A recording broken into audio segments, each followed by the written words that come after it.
All right, so our psalm today I'm reading from Psalm 119, which I didn't bring my Bible, but has this note. So Psalm 119 is the longest psalm, but it's really a collection of smaller segments, and each segment starts with a letter of the Hebrew alphabet. So it's like an acrostic. Sort of, right. So, and each of these sections, these sections of several verses, each basically are talking about the law. So it's like a collection of psalms. So I'm starting at verse 81. Right? I long with all my heart for thy deliverance, hoping for the fulfillment of thy word. My sight grows dim with looking for thy promise, and still I cry, when wilt thou comfort me? Though I shrivel like a wineskin in the smoke, do not forget thy statutes. How long has thy servant to wait for thee to fulfill thy decree against my persecutors? Proud men who flout thy law spread tales about me. Help me, for they hound me with their lies, but thy commandments will stand forever. They had almost swept me from the earth, but I did not forsake thy precepts. Grant me life, as thy love is unchanging, that I may follow all thy instruction. I guess that spoke to me because there are just times when I just feel like, oh. So that's kind of how I was feeling.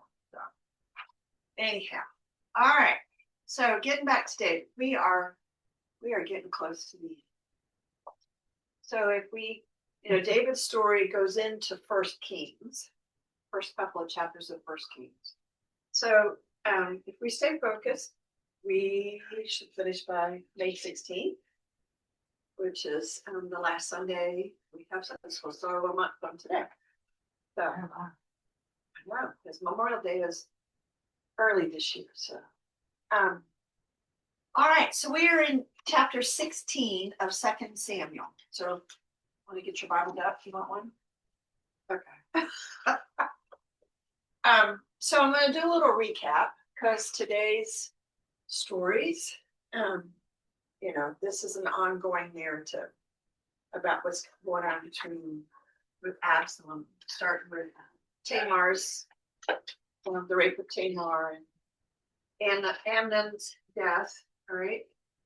So just to recap, and if you guys remember other details you want to add to this recap, please do. All right. So after Amnon's murder, Absalom, when that happened, Absalom had set this all up, and as I read back through, it still cracks me up that when it happened, the rest of his brothers were like, "Oh, we really don't want to be part of this," and they all got on their mules and fled.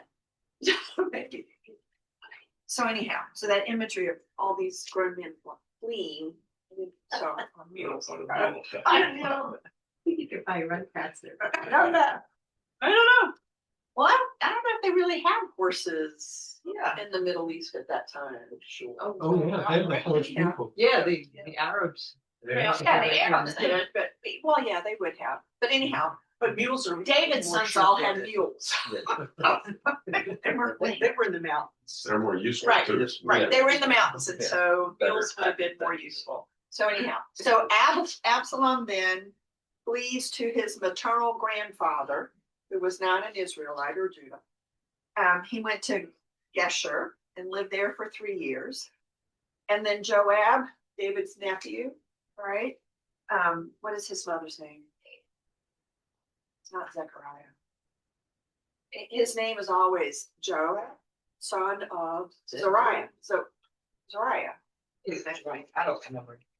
Yeah, that didn't say In the back of that book. I know. Zariah. All right. So her name is probably the most mentioned woman's name in the Old Testament, because every time his name is Joab, son of Zariah. Anyhow. I know. No, we're not at that. No, no. His name is Joab. All right.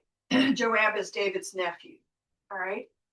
So Absalom's in Geshur for three years. Joab, David's nephew, intervenes, comes up with this sort of plan, a scheme, and gets David to agree to allow Absalom back into Jerusalem, but doesn't want him in his presence. Okay.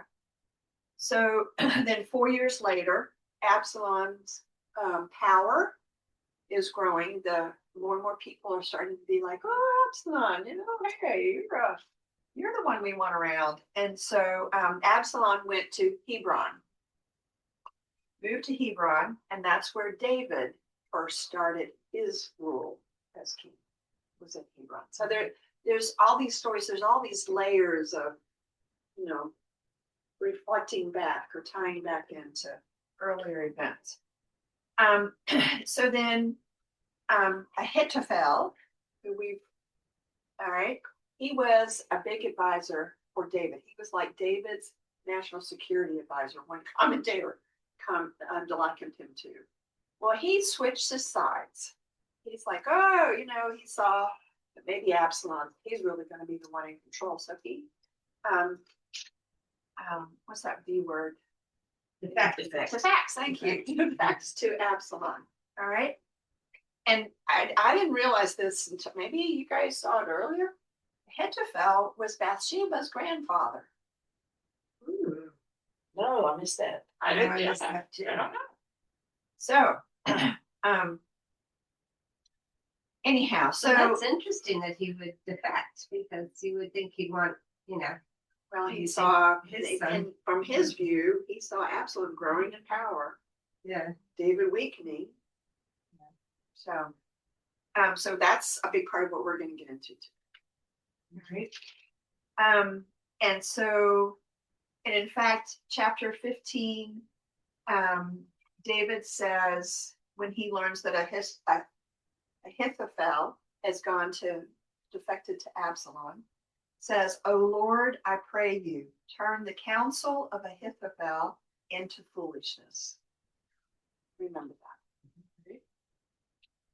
So then the Israelites start siding more and more with Absalom. So David's getting kind of nervous. So he and his troops leave Jerusalem. Right. So we talked about this last week. Most of us say he's getting nervous. My memory of last week is that I wondered if he was depressed, because I got the impression he just didn't care. Yeah, he leaves Jerusalem. He does. I mean, it doesn't completely go into total despair, but no, he just said, "What God's will be done." Yeah. It's like, okay, it's his turn now. Well, he turned away the ark. He turned away. Yeah, because he's trying to take the ark.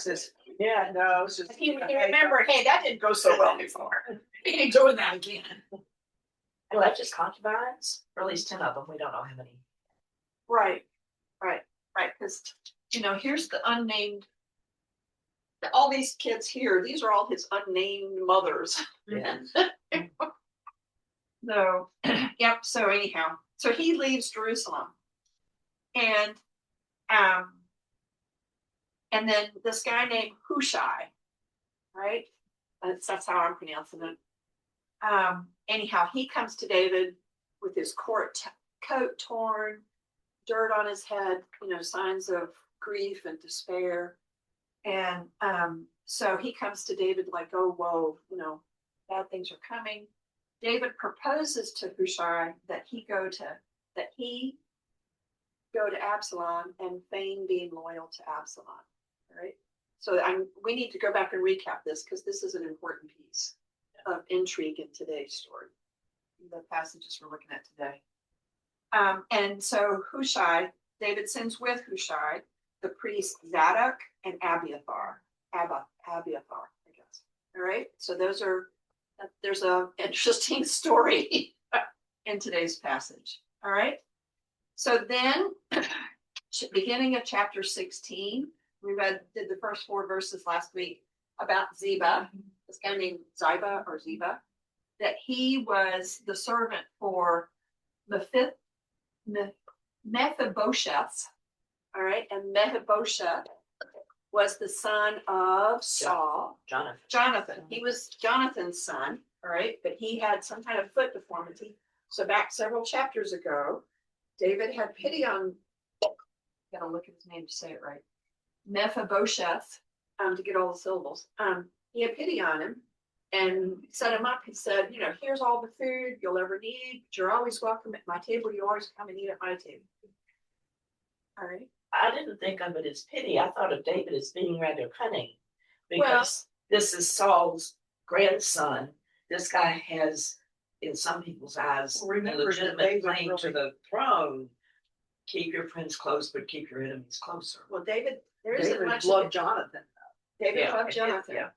Right. And- So it can And he had be, promised it's- to take care of right, Jonathan. it can be, you know, there's a lot of David interpretation. Yeah. In all of this, so.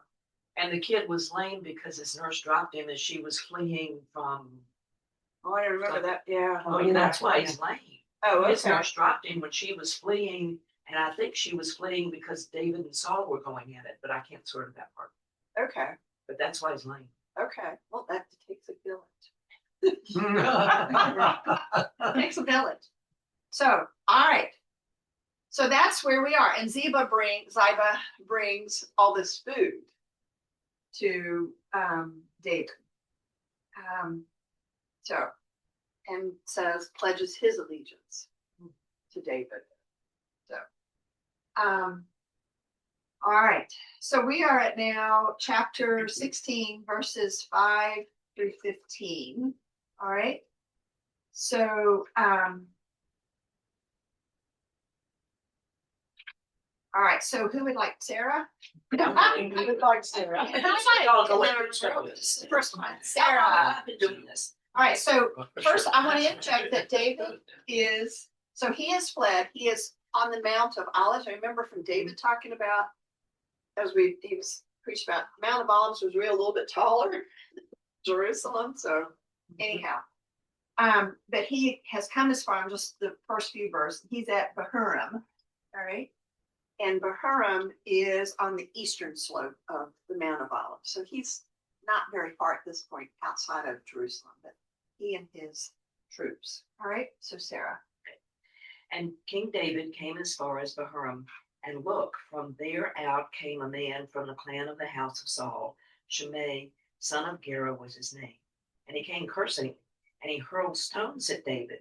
And at all King David's servants, and all the troops, and all the warriors were at his right and at his left.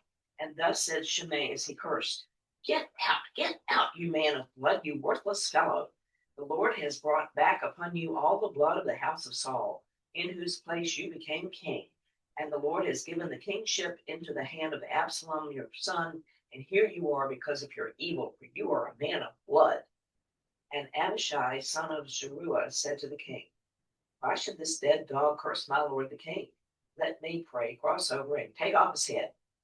And the king said, what do I have to do with you, O sons of Zeruiah? Right, so this is David's sister. Right. Right. If he curses, it is because the Lord has said to him, curse David. And who can say, why have you done this? And David said to Abishai and all his servants, look, my son, the issue of my loins seeks life. And how much more so then this Benjaminite? Leave him be and let him curse, for the Lord has told him. Perhaps the Lord will see my affliction, and the Lord may requite me good for his cursing this day. And David and his men with him went off on the way, and Shimei was walking around the side of the mountain alongside him, cursing and throwing stones at him and flinging dirt.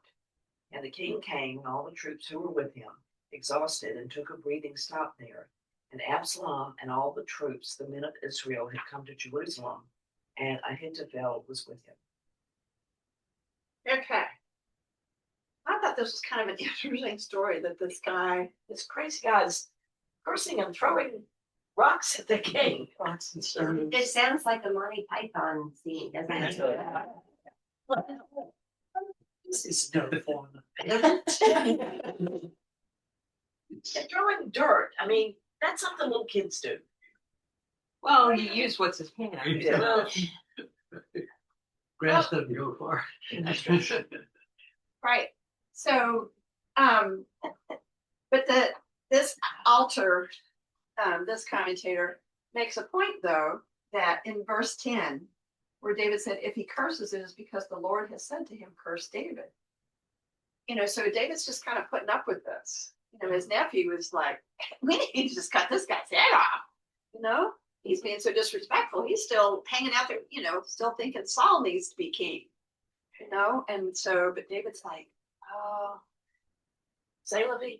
they love me. And Alter makes the point that this is one of the most astonishing turning points in this story that abounds in human surprises. I mean, there's a number of surprises during this whole narrative, but he felt this was really pretty astounding. That David's just like, I'm me. Why are you shaking your head? Oh, I just don't understand it. Well, he's already said, the Lord will do with me what the Lord will do with me. And so this is another example of the Lord must be telling him to do this to me. So let's see what the experience was. You know? Yeah. I sense apathy. That's what I sense, apathy. Right. So, He's already admitted that if God's gonna, you know, kill him or have Absalom be king, that's what's gonna happen. He's not gonna do anything about it, except he's already done something about it with sending someone to try to. Sending keep the Hushai. advice, It's an yeah. interesting back and forth between, and Alter talks about it being fatalistic and maybe, you know, Passive aggressive. feeling guilt, but at the same time doing the, you know, sending out a double agent. Mhm. He's back and forth and back and forth. Yeah, wait, because this continues. Oh, yeah. This kind of, you know, we get, you know, because we're getting into battle between Absalom and David. Kind of what happens then. So, all right. Anything, and so Absalom and all the troops and the men of Israel had come to Jerusalem, and Ahithophel was with them. All right. So if somebody would like to read 16 through 23. Okay. Right, because here's Hushai and his counsel with Absalom. When Hushai, the Archite, David's friend, met Absalom, he said to him, long live the king. Long live the king. Okay, hold on. I hate to interrupt. I keep doing that to you when you're reading. All right, notice that Hushai doesn't say, long live King Absalom. He just says, long live King. All right, so just a little point of the, you know, the intrigue, whatever. All right. That's so you don't get caught. Right. Yeah, he is. Hushai's playing the, you know. Okay. But Absalom retorted, is this your loyalty to your friend? Why do you not go with him? Hushai answered Absalom, because I mean to attach myself to the man chosen by the Lord, by this people, and by all the men of Israel, and with him I will remain. After all, whom ought I to serve? Should I not serve the son? I will serve you as I have served your father. Then Absalom said to Ahithophel, give us your advice. How shall we act? Ahithophel answered, have intercourse with your father's concubines, whom he left in charge of the palace. Then all Israel will come to hear that you have given great cause of offense to your father, and this will condemn the resolution of your followers.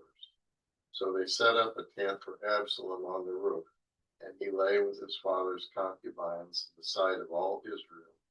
In those days, a man would seek counsel of Ahithophel as readily as he might make an inquiry of the word of God. That was how Ahithophel's counsel was esteemed by David and Absalom. Must have been quite amazing since there was 10 concubines left behind to have laid with them all. well, I was wondering what he did in the afternoon. Yeah. Golf. Played golf. Besides, play some tennis and golf, yeah. So this is the same rooftop. Yeah. That- Couldn't resist. You remember what else happened on this rooftop? Bathsheba. David and Bathsheba, right. This time there was a tent. Yeah. All right, so one commentator said it wasn't necessarily all in public view, but the people But they could see enough to know what was going on. to know what was going on. And apparently this practice of with the concubines was a way for a new monarch to establish his power, so to speak. And so this was not an uncommon practice. So, and I remember there was it was mentioned early, when David was leaving Jerusalem, that he was leaving his 10 concubines. And you wonder if he, I mean, he must have anticipated that this could happen, because women were used as pawns in war. I mean, and they were, and they still are to this day. I mean, that conquering troops come in and help themselves, So I think David must have had a notion that this would happen. So perhaps this was part of the strategy all along. I'm sort of like you, this sort of like, Well, think about, well, I guess I better leave the we're just concubines. animals. Huh? We're just animals. Well, we are. Okay, you take a look at a lion. A lion goes and kills the cubs so that it can mate with the female and have its own cubs. Uh-huh. Okay, well, you're seeing David killed the dad, killed her, that's his husband, so he could have her, and it's just animals. We're no more than animals. I'm a friend who's a retired psychiatrist, and he always says people are just no damn good. But we're good at being no damn good at that. And then his diagnosis was CRS. What is that? Crazy as shit. It's like what?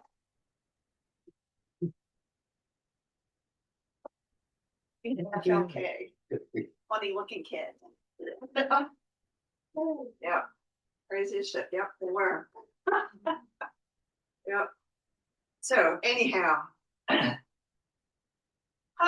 It's like, what do we want to say about this? I don't know, but Alter makes the point that this reflects back with the concubines, reflects back to Nathan's curse on David, that the usurper sexual transgression of David's women takes place in the very same group. So things just seem to be falling apart. All right. But in verse 23, the counsel of Ahithophel that he would give in those days was as one would inquire of an oracle or word of God. So Ahithophel's counsels was viewed as being somewhat of a message from God. We are. Oh. Okay. All right. All right. So moving on to anything anybody wants to add about this?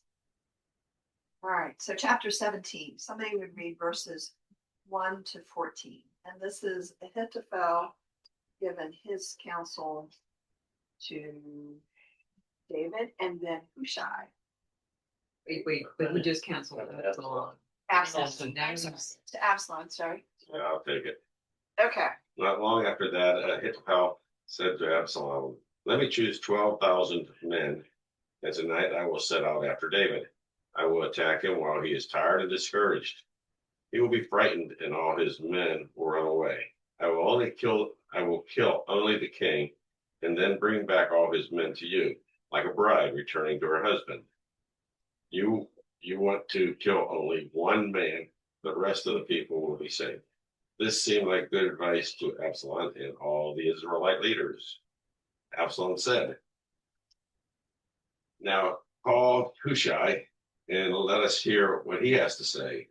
When Hushai arrived, Absalom said to him, "This is the advice that Ahithophel has given us. We shall follow it. Shall we follow it? If not, you tell us what to do." Hushai answered, "The advice of Ahithophel gave you this time is no good. You know that your father David and his men are hard fighters, and that they are as fierce as a mother bear robbed of her cubs. Your father is an experienced soldier He does not stay with his men at night. Right now, he is probably hiding in a cave or some other place. As soon as David attacks your men, whoever hears about it will say that your men have been defeated. Then even the bravest men, as fearless as lions, will be afraid because everyone in Israel knows that your father is a great soldier and that his men are hard fighters. My advice is that you bring all the Israelites together from one end of the country to the other, as many as grains of sand in the sea. I'm sorry, as many as the grains of sand on the seashore. I'll get this. And that you will lead them personally in battle. We will find David wherever he is and attack him before he knows what's happening. Neither he nor any of his men will survive. If he retreats into a city, people will all bring ropes and just pull the city into the valley below. Not a single stone will be left there on the top of the hill. How many do you want me to go? To 14. 14. Absalom and all the Israelites said, Hushai's advice is better than Ahithophel's. The Lord has decided that Ahithophel's good advice would not be followed, so that disaster would come on Absalom. Okay. Sorry about the stuttering there. Trying to follow what everybody's reading. I need It's to like, like this. we all tell the same story about going down the street. We all use completely different words. Yeah, yeah, it is, because there's some imagery that's in Another book. this translation that yours just didn't even include. What? But So, yeah, They are. right. They're no red. Let's see. So the seashore one in verse 11. And so I counsel you, let all Israel gather around you from Dan to Beersheba. Yours didn't include Dan to Beersheba. No. Multitudinous as the sand that is on the seashore. That just- Yeah, the way mine is, it didn't make sense. Yeah, which the good That's why news- I had to reread it. Right. No, it kind of awkward. And you in person will go forward into battle, and we shall come upon him in whatever place he may be, and we shall light upon him as the dew falls upon the ground. You know, so the dew falls silent. So, you know, so Hushai is giving, you know, this imagery, and he goes back and he, you know, he's like, remember what kind of warrior your dad is? He's a seasoned fighter. He brings up imagery of lions. Remember, and David was, you know, killing lions and bears, and so he's creating all this imagery in Absalom's mind about his dad, you know, reminding him. And starting out with from Dan to Beersheba just shows how large the kingdom is now. Way Right. Dan's pretty Way far out up. here, and Beersheba is below Jerusalem. So, yeah. So, so the imagery in there, it was a lovely piece of literature, I think.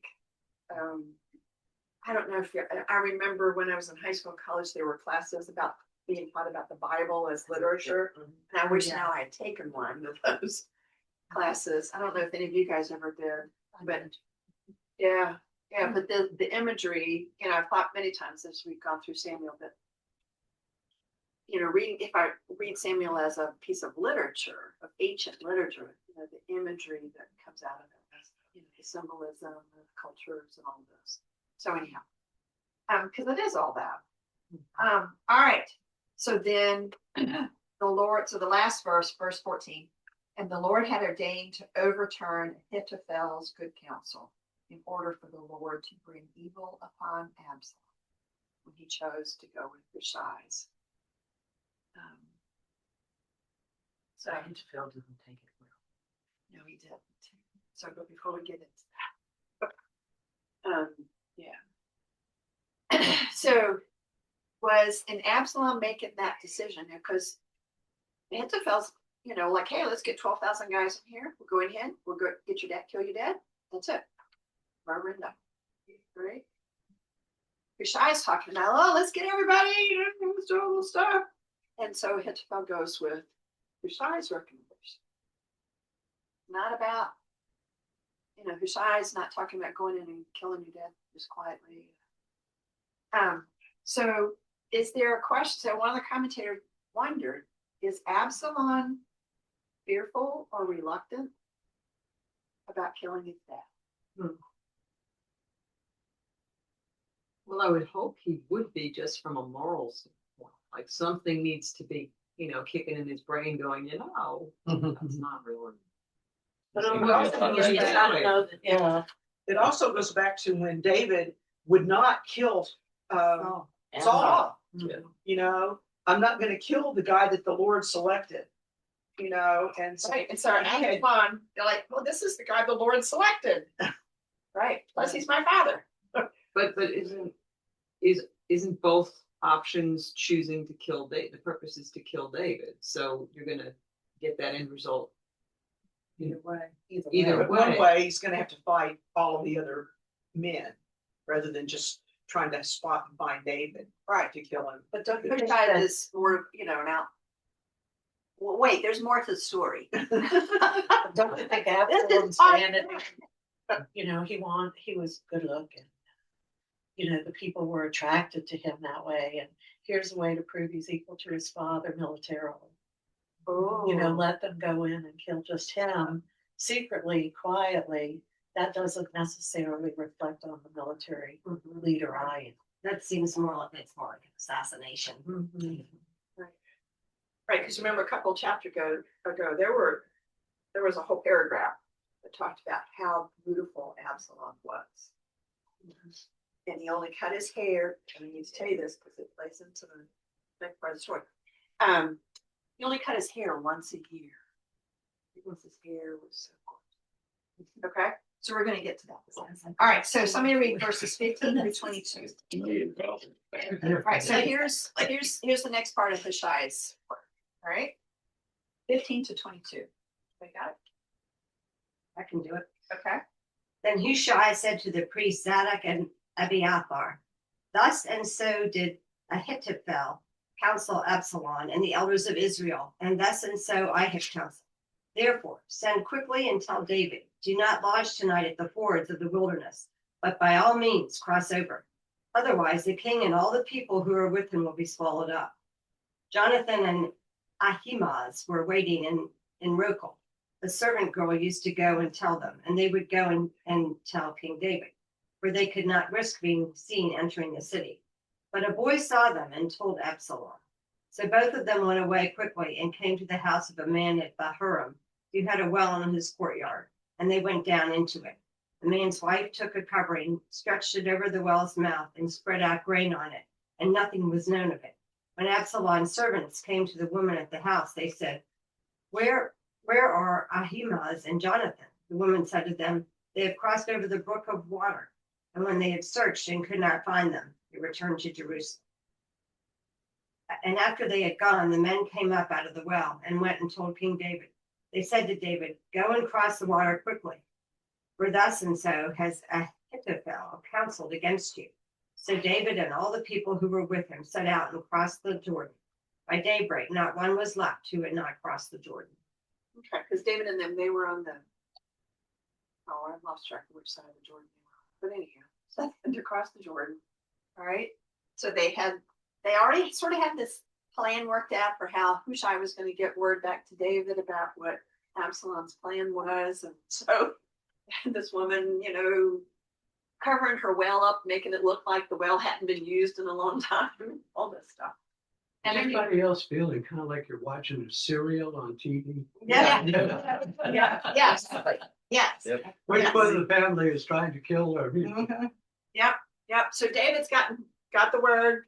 He's moved all of his troops. They're all safe right now. All right. So now we're back to the next passage is about Ahithophel. So somebody read.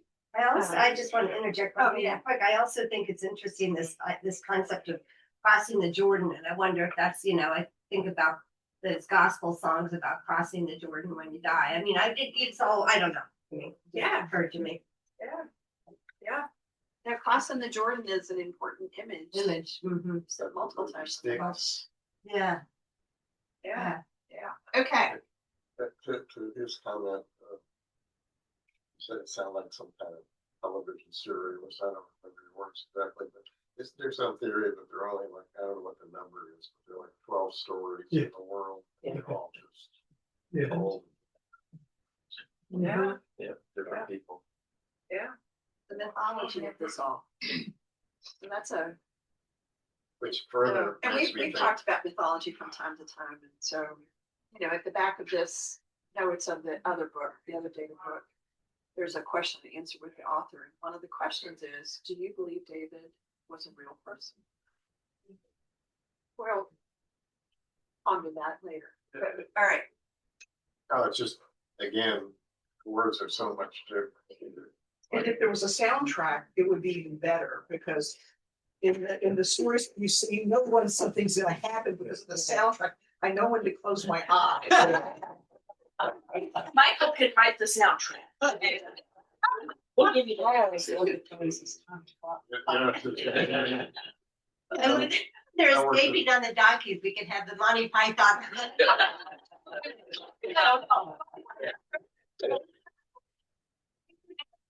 oh, okay, so, Ahithophel. So I'll read these are the last verses of chapter 17. And Ahithophel saw that his counsel was not acted on, and he saddled his donkey and arose and went to his home, to his town. And he left a charge for his household, and he hanged himself and died. Ooh. Wow. I know, surprise. And he was buried in the tomb with his father. And because wasn't his father priest for Saul? Yeah, I think there was a connection. And David had come to Mahanaim when Absalom crossed over the Jordan, with Absalom's following after him, and he and every man of Israel with him. And Absalom had placed Amasa instead of Joab over the army. And Amasa was the son of a man called Ithra the Ishmaelite, who had come to bed with Abigail, daughter of Jesse. Who had come to bed with Abigail, daughter of Jesse. Abigail was David's sister. David's sister. Right. Yep. There she is. Because Jesse is Yes, David's dad. Yeah. Right. Yeah, we have daughter of. Nahash. Oh, And okay. sister of Right. Joab, the Okay, so mother that of would be- Joab. Right. So David's sister, Abigail, would be David's sister. Right. And Israel and Absalom camped in the land of Gilead. And it happened when David came to Mahanaim that Shobai, son of Nabash from Rabbath Ammon, and Machir, son of Amiel from Lobadar, and Barzillai, the Gileadite from Rogelim, brought couches and basins and earthenware and wheat and barley and flour and parched grain and beans and lentils and honey and curds from the flock and cheese from the herd. So all these people with all these names came to refortify David's army. These they offered to David and the troops with him to eat, for they thought, the troops are hungry and exhausted and thirsty in the wilderness. So the other piece about Hushai's plan was that it gave David time to prepare. So the messengers took word to him about what Hushai's plan was, and so it gave him time to prepare. So